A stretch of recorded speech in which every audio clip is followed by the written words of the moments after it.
திமுக ஆட்சியில் அதிகார பகிர்வு கோரிக்கை எழுப்பிய விசிக தலைவர் தொல் திருமாவளவன் குறித்த கேள்விக்கு பாஜக MLA Vanathi Srinivasan positive reaction கொடுத்துள்ளது கவனம் பெற்றுள்ளது.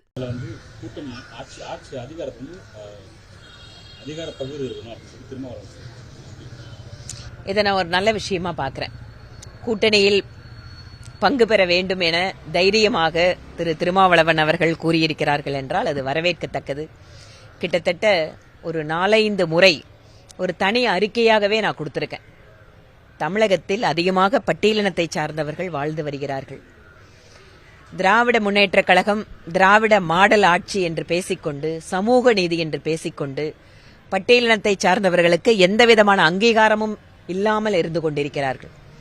பாரதிய ஜனதா கட்சியில் தமிழகத்திலிருந்து ஒரு மத்திய அமைச்சர் இருக்கிறார். பட்டியலினத்தை சார்ந்தவர், அதுவும் அருந்ததியர் சமூகத்தை சார்ந்தவரை பிரதமர் மோடி அவர் தேர்தலில் தோற்றாலும் கூட அவரை மந்திரியாக்கி அழகு பார்ப்பது பாரதிய ஜனதா கட்சி. இதுதான் சமூக நீதி. ஆனா தமிழகத்தில் திமுக அரசாங்கத்தில் எத்தனை பேர் முக்கிய இலாக்குகளை வச்சிருக்காங்க, பட்டியலினத்தை கொடுத்திருக்காங்க. கடைசி இடத்துல கொண்டு போய் பட்டியலினத்தை உட்கார வைக்கிறது தான் இவங்களோட சமூக நீதி. அதனால் திரு திருமாவளவன் அவர்களுடைய கோரிக்கையை நாங்கள் ஆதரிக்கிறோம். அதில் அவர் வெற்றி பெற வேண்டும் என வாழ்த்துகிறோம்.